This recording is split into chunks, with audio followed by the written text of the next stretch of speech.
recent years, there has been an increase in the number of people seeking plastic surgery after massive weight loss. This is because after you lose a considerable amount of weight, you may be left with excess skin that droops and hangs from the body due to the stretching of that skin that occurred while you were obese. In addition, you may also have stubborn pockets of fat and areas that have lost their shape that are difficult to get rid of or even impossible with just diet and exercise alone.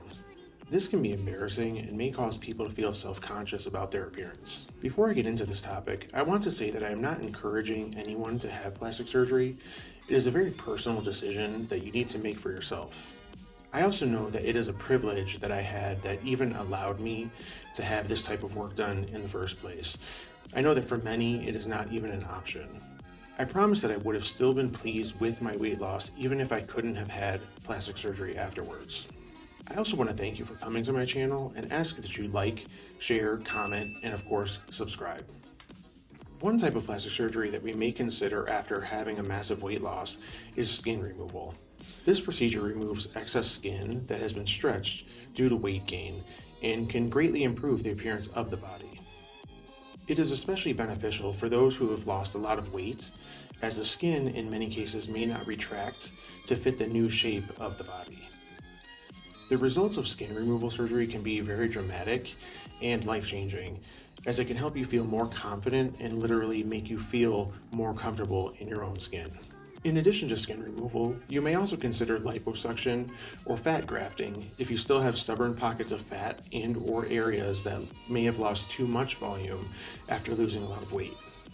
Liposuction is a procedure that removes fat from the body using a vacuum-like device and can be used to target specific areas of the body. Fat grafting, on the other hand, is a procedure that transfers fat from one area of the body to another, allowing it to be used to fill in any areas of the body that may be lacking in volume, such as your butt or even your face. Both procedures can help you to achieve a smoother and more toned look after a massive weight loss. As a man who has underwent a major transformation due to significant weight loss, I'm more than pleased with the results of my plastic surgery. After years of hard work and dedication to changing my lifestyle and losing weight, I was left with excess skin that I was not comfortable having. After researching the options available to remove the skin, I decided to move forward with plastic surgery. I'm more than glad that I did. After about a year of research and consultations with local plastic surgeons, I decided on a plastic surgeon in Tijuana, Mexico. The most important thing to me was that the surgeon had experience working on men's bodies and that they understood the type of result that I was looking for and what I could realistically achieve based on my body type. The results of the surgery have been life-changing. The excess skin is gone, and now I walk around with more confidence. I feel much more comfortable in my own skin, and I am nowhere near as self-conscious about my body. It has also allowed me to wear clothing that fits me better and makes me feel more attractive. I am so pleased with the results that I'm actually planning on having more surgery in the near future just to get a few more areas that exercise hasn't been able to change. I am confident that the results of these procedures will help me to reach my ultimate goal of feeling happy and confident in my body. So I've spent years in the process of losing weight and maintaining it, so I felt I needed to finish the job, so to speak. Before I went under the knife, there was some work that the doctor wanted me to do ahead of time so that he was able to give me the results that I was looking for. For example, he wanted me to build up my chest muscles and my lower ab muscles as much as possible so he knew where to place the scars to best hide them. It's been almost 2 years at this point, and for the most part, I don't even notice the scars. Everyone's skin is different and heals differently, so be sure to discuss that with your doctor ahead of time if visible scars are a concern for you. I also had to make sure that my BMI was under 31. Now that can be difficult for a man to do who was also trying to build muscle at the same time, since BMI charts do not take into account being muscular whatsoever, but I went in with my BMI at 29. And having a little bit of fat on your body is actually helpful when it comes to the fat grafting. They need to have some fat to suck out if you want them to transfer that fat to other places, like your butt, for example. I ended up doing a minor chest lift that was done under my armpits to hide the scars, a 360 lift with liposuction on the lower back, flanks, and chest, ab muscle repair, and a Brazilian butt lift. Some may also call that a BBL. So the fat that was taken out during the liposuction was used for the butt lift. People always ask about how painful it was, and I can honestly say that for me, there was just one day of major pain, and that pain was mainly from the muscle repair aspect of it. The best way I can describe it is that it felt like I did about 5,000 crunches and then had a massive ab muscle cramp. And the worst part of that was coughing and sneezing. The feelings of cramping lasted for about a month afterwards, but each day became better and better. Since I had surgery in Mexico, a lot of the aftercare was done at the hotel that had 24-hour nursing care for 7 days after the surgery.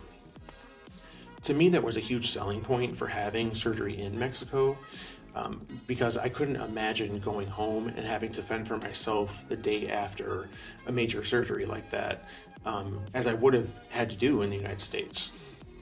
I think a lot of people have questions about the surgery process in Mexico, so I want to tell you about my experience while I was there.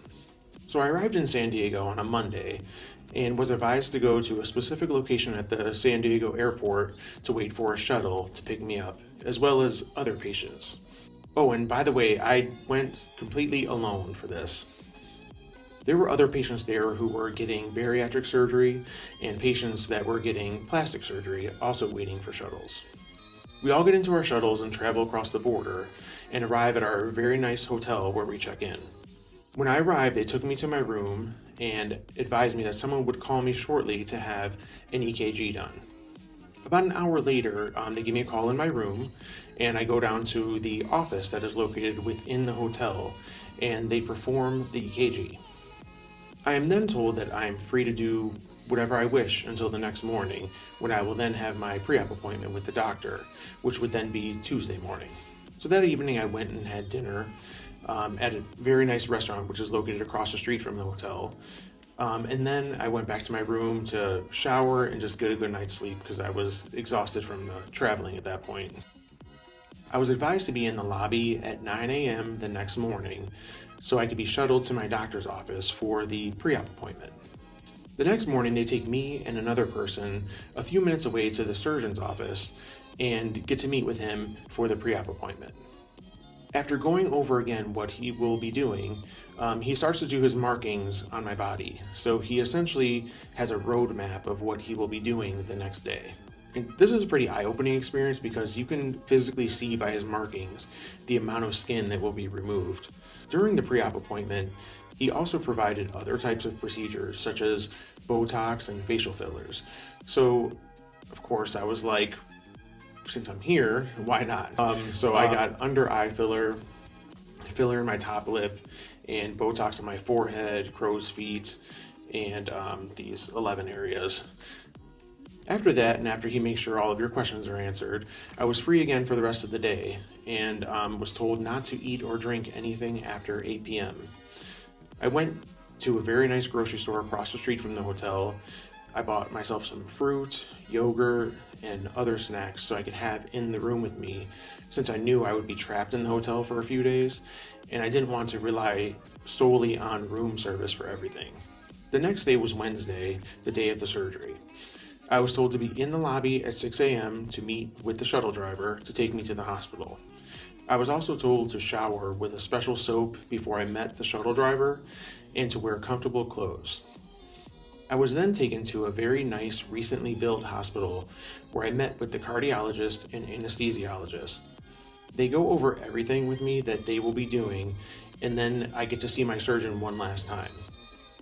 At that point, I get into my gown, they wheeled me into the OR, and I woke up about 6 hours later, then called my family at home to let them know that I was still alive and that I was pretty sure that I still had both of my kidneys.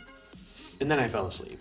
The next morning I woke up and some wonderful nurses helped me to get up and over to the shower. I showered, I had all my bandages changed, and then I got dressed. Then I was told that breakfast was on its way. And I will say that that breakfast was amazing, by the way. There was fresh fruit, orange juice, really good coffee, eggs, bacon. A few hours later, the surgeon came in to see me, to see how I was doing, and told me that I was doing great, the wounds looked good, and that I would be released soon to go back to the hotel. But before I leave, they bring me lunch, which was also delicious. That was actually a cheeseburger with green chili, more fruit, yogurt, and a really good piece of carrot cake. After that, an orderly came and told me to get in a wheelchair so that he could take me to the lobby. Now, this was the day that I had the most pain, but I'm not the type of person to let people know that I'm in pain or like to be helped by people. So when I got to the lobby, I told them I was okay and could make it to the shuttle by myself. Unlike hospitals in the United States, they are not required to have ramps at their hotels and hospitals. So although this was a new hospital, there was no ramp that I saw. So I put my backpack on, grabbed my roller bag, and went down the stairs myself and into the shuttle. I will admit that that part was really rough, but I did it. And in less than 10 minutes, I was back at the hotel. And that time I did ask for some help with my roller bag, but I grabbed my backpack and walked up a large number of stairs to get into the hotel lobby. I gave the shuttle driver a tip, took my roller bag, and then went up to my hotel room. When I got there, the nurse came in and told me to get undressed again. They changed all my bandages once again and put me in a compression suit that I had to wear for actually many months afterwards. I actually wore that compression suit, which they called faja, for a year after surgery. It was 23 hours a day for 3 months and then 12 hours a day for the next 9 months. And that compression suit helped to reduce the swelling that you have for literally a year or more after surgery. Throughout my time in the recovery unit of the hotel, I had assistance multiple times a day. Daily lymphatic massages, my surgeon and other doctors would pop in occasionally to check on me. And anything I needed was just a press of a button away. I had a great room with a view of the golf course and the hotel pool area. The food that I ordered from room service was amazing as well. Now, they don't use the same type of pain meds that they use in the States, but my pain was very well controlled with the meds that they used. And it was given to me every 4 to 6 hours when they would do my bandage changes. All in all, I would do it again in a heartbeat, and I probably will in the next year or two. Overall, plastic surgery can be a great option for those who have lost a lot of weight and are struggling with excess skin and stubborn fat. While it is not a substitute for a healthy diet and lifestyle, it can help you feel more confident and comfortable in your own skin after weight loss.